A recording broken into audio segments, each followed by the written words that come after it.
it's windy. I just got out of the first part. It was really like the illusions were astounding, honestly. I'm looking forward to the second part, but first, time to get dinner. I think I'm going the right way. I know I'm not far.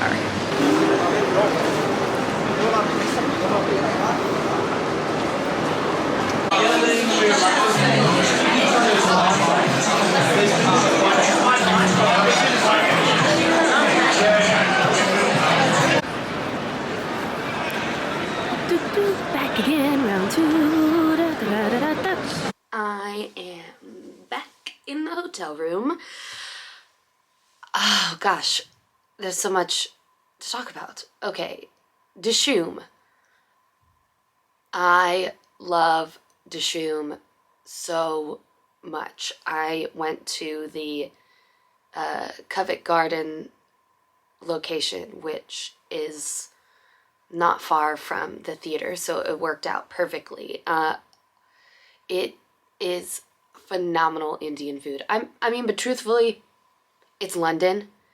Any place you go to get Indian food is probably going to be brilliant. It's like getting street tacos in LA. It's gonna be good. But Dishoom is just next level, and how they also make the drinks and think about what they pair with. Like, they have these specialty cocktails that are like unreal. Okay, I wrote everything down. My server was phenomenal. She was so helpful, and I'm very much a person who's like, I want to try new things. What do you recommend? I'm thinking about this drink. Should I have it when I eat, or should I drink it beforehand? Like, she was great. So I got the chef vegan special mushroom pepper fry, which was spicy. It made my lips burn just a little bit, but like in the good way, you know, in the good spice way. Like, the flavors, it didn't, like, the heat didn't take away any of the amazing flavors that were there. Oh, it was so good. And garlic naan, obviously. I got as a starter okra fries, because I love okra. Delicious.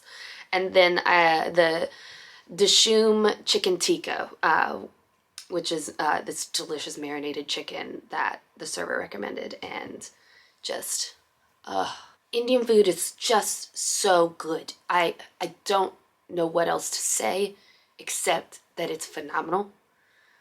And I ate as much as I possibly could, and I was there right up until I needed to get back to the play, like literally showing up as they're ringing the bell, because I was like, I'm gonna eat, and I was so stuffed. There was one drink, I mean, all the cocktails I had were delicious, but the one I found so interesting was called the Ruby Royale. It was like a sparkling drink in like a champagne glass in a flute, and they had put herbs and spices in it, like infused it, that gave it this totally different flavor that was really wonderful. I had that first before I ate any of the food, and it was like this really wonderful palate cleanser of like this sweetness, but also there was cardamom and thyme and black pepper, so it also had this little bit of heat at the end. Yeah, that was okay. Yeah, it was really good. Okay, now then I went and saw the part 2 to Harry Potter and the Cursed Child. The spectacle is great. If you are a huge fan and you love the spectacle of some theater productions, yeah, the illusions and magical effects were superb. I had no idea how they were doing it. Like, the illusionist who helped design it just really thought it through, because it was clear that it was this interwoven working of the set design, lighting design, sound design, all melding together perfectly to create these brilliant illusions that happened. And I thought those were really wonderful. I enjoyed the wardrobe. I thought there was some really lovely nods and to characters. I liked the choices there. Albus Severus, who's Harry Potter's son, at one point there's his clothes shift kind of as it goes along, and as him and his father's relationship starts to mend, Albus Severus's clothes begin to mirror that of his father's when he was a teenager. I found that very interesting. There were a few character arcs I loved. Malfoy and Scorpius. I adored their character arc as father and son. Ginny Weasley was a very strong woman, very much how you would expect book Ginny Weasley to grow up. All in all, though, the plays I saw yesterday, Henry V and The Play That Goes Wrong, made me feel more. It left more of an impression, I would say, than Harry Potter and the Cursed Child. I think it's just because when I first read the scripts, when they first came out in book form, I remember also having issues with some of the story and dialogue. Those issues that I had when I first read it, even though it had been years since I'd read it, watching it, I was surprised by some of the things because I had forgotten I'd forgotten some of the plot because it had been so long since I'd read it. But yeah, there was still some dialogue and some plot things that didn't really hit the writing could have been there could have been more. This is just my personal opinion. They're great shows. It's a lot of fun. There's a really solid jump scare. I mean, I got weepy at a couple points because, father-son troubles, but yeah, I gotta be honest. Out of the 4 plays that I have seen here in London this week, yeah, the 2 yesterday, man, I'm gonna be thinking about that Henry V play, I think, for possibly the rest of my life. It was so good. It was so good. Maybe there's a bit of me being so sentimental, such an Enneagram Type 4, and that could be why I'm so obsessed with Henry V and seeing it at the Globe and the history that carries and the weight of it, and seeing Shakespeare's first folio at the Globe, and I'm a sap. I'm a sap. So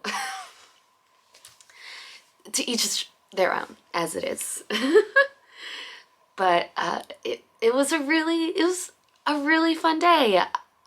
I ended up walking home tonight. It was like a 30-minute walk from the theater, and since tonight is my last night in London, I just wanted to soak it in just a little bit more. But I didn't want to stay out too late because I still have not purchased my train ticket to Liverpool.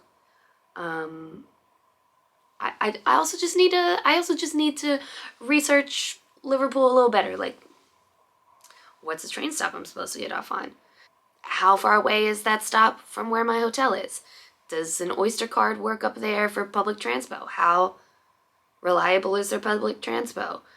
Uh, I have some things to figure out for Liverpool. And also there after Dublin. I also haven't bought a ferry ticket from Liverpool to Dublin yet. So there's some things I need to do.